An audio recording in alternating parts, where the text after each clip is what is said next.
And so they left their jobs, but they stayed in the nonprofit sector, and they moved in both directions. So some of them went, for example, one guy I talked to had been the executive director for many years of an 11-person organization, and he went to become the CFO of a 400-person organization. And then I also talked to a woman who had been the executive director of a museum for many years, and she left that to become the COO of a small startup 2-person photography gallery. So we've seen people staying in the sector even though they're leaving their jobs. For one thing, nobody can afford to leave there to retire anymore,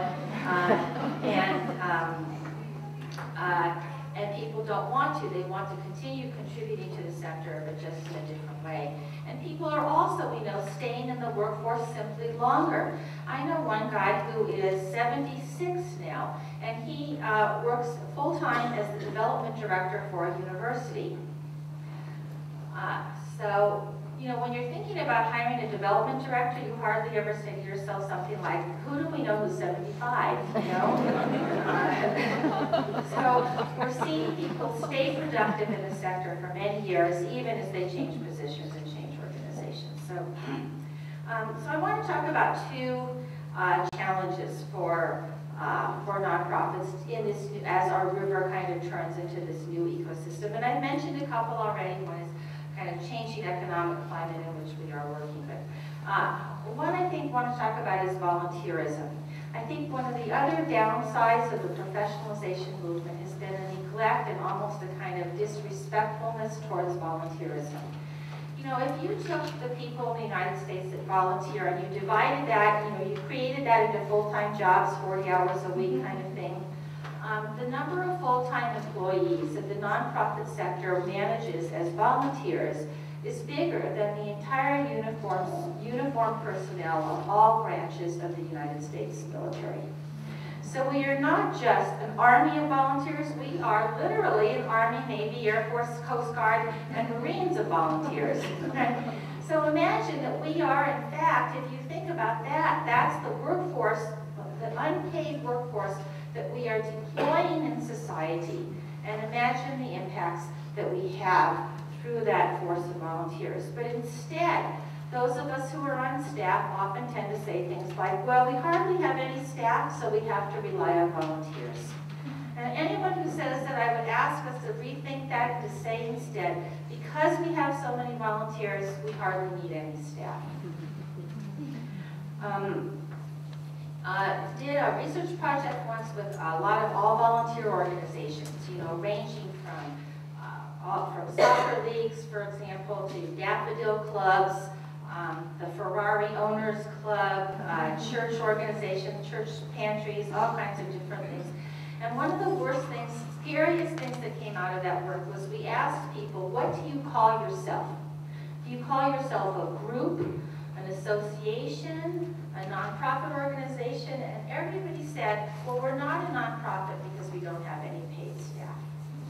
So the fact that we have allowed ourselves to talk about the nonprofit sector as if it means the paid staff organizations, I think is one of the most dangerous things we can do by separating ourselves from those organizations. In that way, I think we hurt them and we hurt our ability to be advocates for nonprofits in our state legislators and in our national government. Just as one little example, you know, if I were to say to you that there's a nonprofit organization in San Francisco that works with 2,300 families a week, and it sees every one of those families twice, who would you think it would be? You might say maybe that's the Boys and Girls Club, maybe, I don't know who that is, right? Maybe it's, but in fact, it's the Viking Soccer League, which is an all-volunteer organization. So if you wanted to think about changing young people to ignore Viking Soccer League, it would be a serious mistake. So I think and instead of saying things like, I recently heard somebody say something like, you know, well, we have 5 staff and 40 volunteers. Right? We often hear that. So how about if instead of saying that, we said something like, we have 45 staff, of whom 5 are paid and 40 are volunteers. Right? Let's claim, we want to claim volunteerism because it's a big part of our impact, and we want to understand volunteerism as a big way in which we impact the world. So let's take back volunteerism as something that is front and center in our organizations, and not something that's kind of shunted aside or thought poorly of. The second one thing I think we really need to focus on is the issue of constituency. You know, strategic planning, traditional strategic planning starts with the question, what do we want to accomplish, right? What are our goals? What do we want to accomplish? And in this regard, strategic planning has been very similar to strategic planning in the for-profit sector, because that also begins with the question, what do we want to accomplish? And I would think that we in the nonprofit sector need to take an entirely different approach. Rather than what do we want to accomplish, we should say, who is our constituency and what do they need us to do? Who is our constituency and what kind of an organization do they need us to be?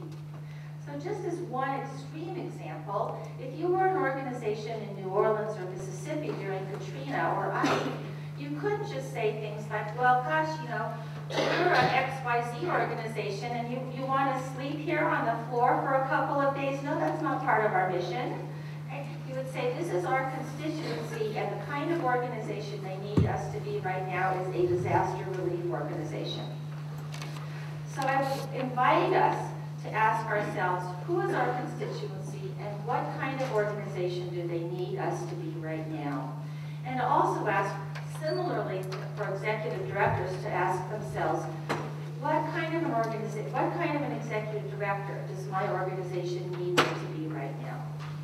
And to have people on board say, what kind of a board member does this organization need me to be right now? You see how much more powerful a question that is, how much more oriented towards impact that is, rather than saying, what kind of a board member do I want to be? You say, what kind of a board member does this organization need me to be right now? One of the things I think about constituents, when we focus on constituency, I think it also leads us very naturally to the question of advocacy. And that's an important topic here, I think, at the Montana Nonprofit Association, that it is everywhere. And in fact, you know, there's sort of this idea of we should be good managers, and then on top of that, we should advocate, and you're thinking to yourself, like, in what time, you know, am I going to do that? But instead, we have to think about advocacy is, in fact, good management. So two little stories about this. Did a national study several years ago of community mental health clinics, the CMHCs. And the question that this study asked over 3 years was, why are some CMHCs successful and others aren't? We tried to look for the variables that were made successful ones. Was it because, for example, were they successful because their executives were from the medical side or from the management side? Was there a certain critical mass that they needed to get to be successful? Were they more successful in urban areas, suburban areas, or rural areas? What was the ingredient that made for a successful CMHC? And the answer turned out to be the amount of time that the executive director spent in the state capitol. That wasn't what our sponsors were hoping for, but you know, that happens sometimes in studies. Okay, and then the other thing I wanted to tell you is a story about, I heard a wonderful speech by the guy who runs Earth Justice. Earth Justice used to be called the Sierra Club Legal Defense Fund. Now it's called Earth Justice. And they have a wonderful motto, by the way, which is, because the earth needs a good lawyer. I just think, you know, they should get an award for that motto. Anyway, so this guy, the head of Earth Justice, was saying that what they do is they bring lawsuits to enforce existing laws to protect the environment. And he says they're very good at it. And they have very good metrics. And they felt that over the years, they've just gotten better and better at winning these lawsuits and protecting the environment.